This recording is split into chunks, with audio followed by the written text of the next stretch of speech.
Hey, it's Jeff here, your YouTube reviewer of New England brews. Welcome to NEBR, New England Beer Reviews. Brand new from Big Water Brewery of Salisbury, New Hampshire. This is their Black and Tan with an alcohol by volume of 7.5% ABV.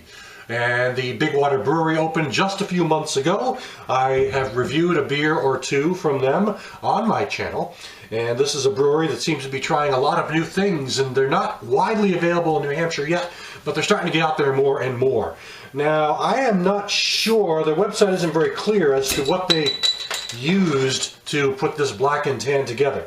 As you know, normally Black and Tans are, it can be a variety of things, but normally it's an English style mixture of a dark beer like a stout and a standard bitter or pale, put together into, you pour it over a spoon just right, so it kind of has this look where the top part looks dark and the bottom part looks light, and that's what a typical Black and Tan is all about. So when it comes already prepared, I'm not quite sure what to think.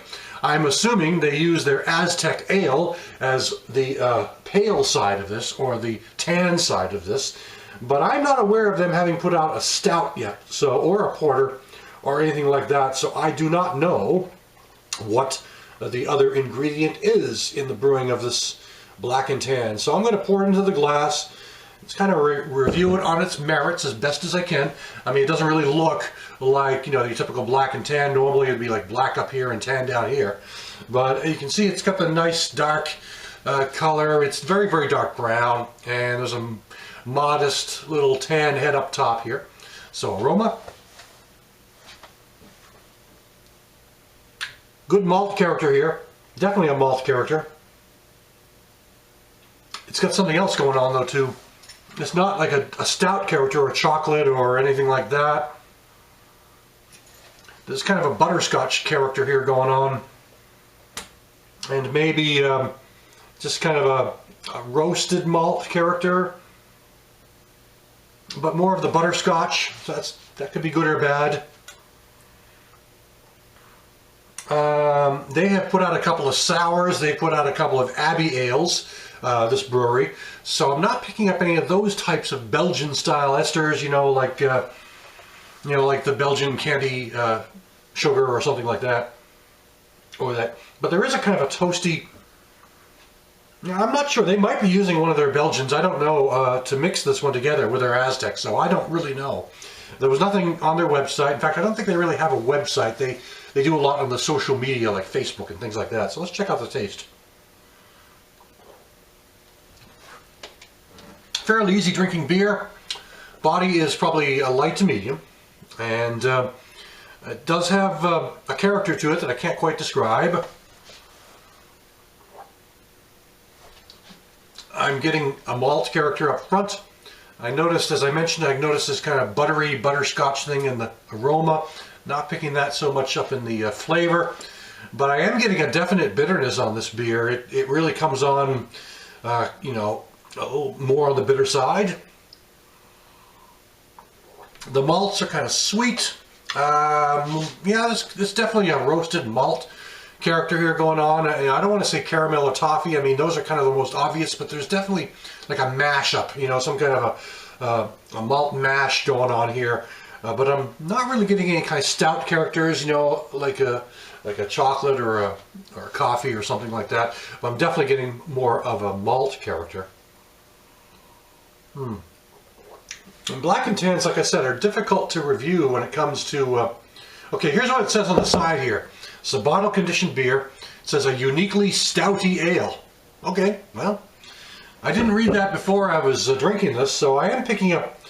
I'm not sure if I'm really picking up the typical, more of a sweet stout. I guess if they're trying to define it as a stouty ale, I'd have to say it's closer to the sweet stout character, as opposed to the really chocolate or coffee stout character.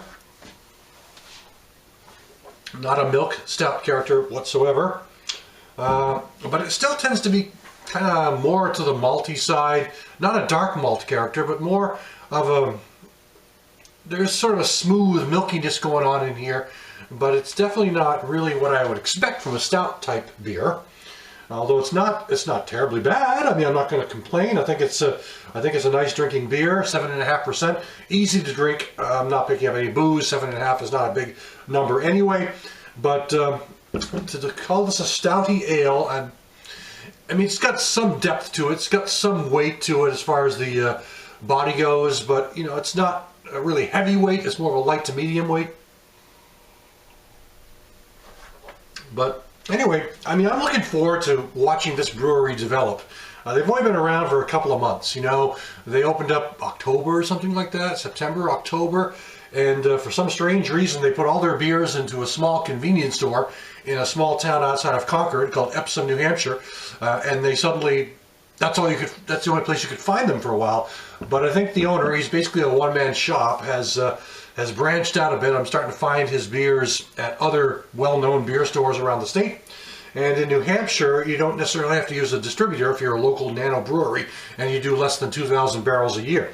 You can actually deliver it yourself. What you do is you travel around the state, go to the stores you want to go to, make an arrangement with the owner, and provide them the beer directly as opposed to putting it through a distributor. And so they don't go through a distributor at this point. But that means they can't really get outside of New Hampshire. And technically, I don't think they're supposed to get outside of Merrimack County, New Hampshire at this point. At a certain point, and I'm not sure, they may have gotten the necessary licensing, but when you first open up a small brewery in New Hampshire, the law requires you to kind of pick a zone. You know, usually it's the county, and this Salisbury, New Hampshire is located in Merrimack County, so I can find their beers at Burt's Bitter Beers, which is in Hooksett, Merrimack County. I found their beers at Barb's Beer Emporium in Concord, New Hampshire, which is also Merrimack County. I found their beers in Epsom Circle Market in Epsom, New Hampshire. So, so they're out there a little bit, but those are all Merrimack County locations, and I can't recall if I've seen them in Hillsborough or Rockingham, because I do a lot of shopping in those two particular counties of the state. I know I'm giving you a geography lesson. You turned this on to watch a beer review, so I'm going to get off that topic. It's just I'm trying to explain the New Hampshire brewing laws to you to some extent as best as I can, because New Hampshire is very unique, because they're really supportive of those local small 2,000 barrel or less breweries around the state, and we're seeing quite a renaissance of those in this state. So that will do it for now. This is Big Water Brewing. This is their Black and Tan. Thanks for stopping by. I'll catch you again next time.